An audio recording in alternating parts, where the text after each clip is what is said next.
Olá, pessoal! Na aula de hoje iremos aprender como utilizar nikui, que significa difícil, e yasui, fácil. Então, vamos lá. Primeiro exemplo. Então, aqui nós temos uma frase no sentido negativo. Então, a frase é: Kono nihongo no kotoba wa hanashi nikui desu. Kono nihongo no kotoba wa hanashi nikui desu. Então, a tradução seria: esta palavra japonesa é difícil de falar. Nessa frase, eu coloquei ali entre parênteses, né? No kotoba.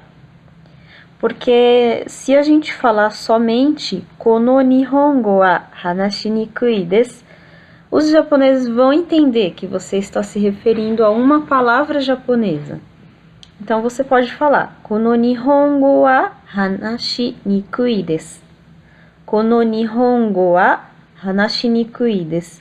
Eu quis colocar a frase assim completa para vocês poderem entender melhor.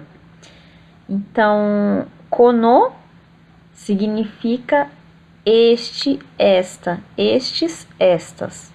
Nihongo é idioma japonês. No é a partícula que indica posse, né? Kotoba é palavra, ou seja, Nihongo no kotoba, palavra do idioma japonês.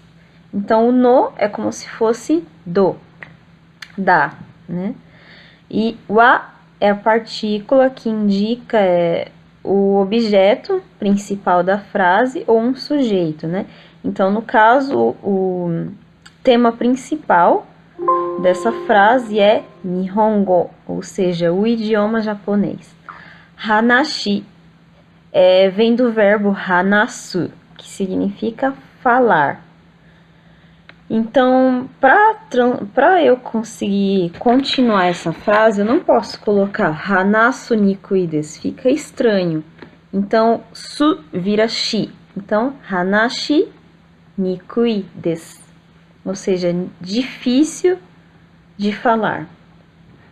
Agora, essa mesma frase, nós temos ela no sentido positivo, né? Que seria Kono nihongo no kotoba wa hanashi yasui desu. Kono nihongo no kotoba wa hanashi yasui desu. Esta palavra japonesa é fácil de falar.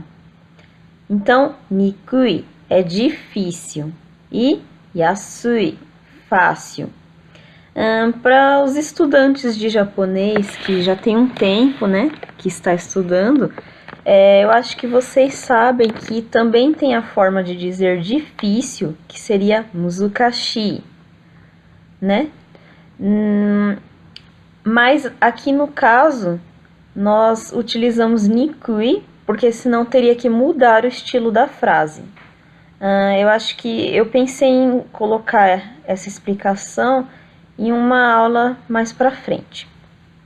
E yasui, muitas pessoas sabem que yasui também significa barato. Mas aqui no caso tem o significado de fácil. Então vamos ver outro exemplo. Exemplo 2. Então aqui nós temos ela no sentido negativo. Kono nihongo no kotoba wa oboe nikui desu, que significa esta palavra japonesa é difícil de decorar. Então, como no exemplo anterior, não é necessário colocar nihongo no kotoba. Nós podemos falar direto, kono nihongo wa oboe nikui desu. Então, a frase está com a estrutura igual. A única palavra que nós mudamos da frase anterior era hanasu, que a gente transformou em hanashi, que significava falar. Agora, nós colocamos o verbo oboeru, que significa gravar ou decorar, só que ele muda, vai ficar oboe e não oboeru. Então, oboe nikui desu. Ela na forma em sentido negativo vai ficar kono nihongo wa oboe yasui desu. kono nihongo wa oboeyasui desu. Então, esta palavra japonesa é fácil de decorar. Então, vamos ver o próximo exemplo. Terceiro e último exemplo. Então, na forma sentido negativo, né? Kono jugyou wa wakarinikui desu. Kono jugyou wa wakarinikui desu. Esta lição está difícil de entender. Ou esta lição é difícil de entender.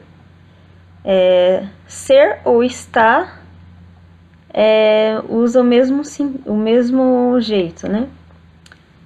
Des é ser ou estar, o significado, né? Então, kono é este, essa, estes, estas. Jugyo é lição. Wa é a partícula que indica o objeto principal da frase ou sujeito. Wakari seria o verbo wakaru. Só que não podemos usar assim, wakaru nikui desu. Fica muito estranha a frase. Então, ru a gente transformou em ri. Wakari nikui desu. Essa mesma frase no sentido positivo vai ficar kono jugyo wa wakariyasui desu. Kono jugyo wa wakariyasui desu. Esta lição está fácil de entender. Então, pessoal, espero que vocês tenham aprendido bem essa aula de hoje. Qualquer dúvida é só deixar nos comentários. Não se esqueça de se inscrever no canal, se você gosta das minhas aulas. E não se esqueça de ativar o sininho se você deseja receber notificações de novas aulas. Tchau, tchau!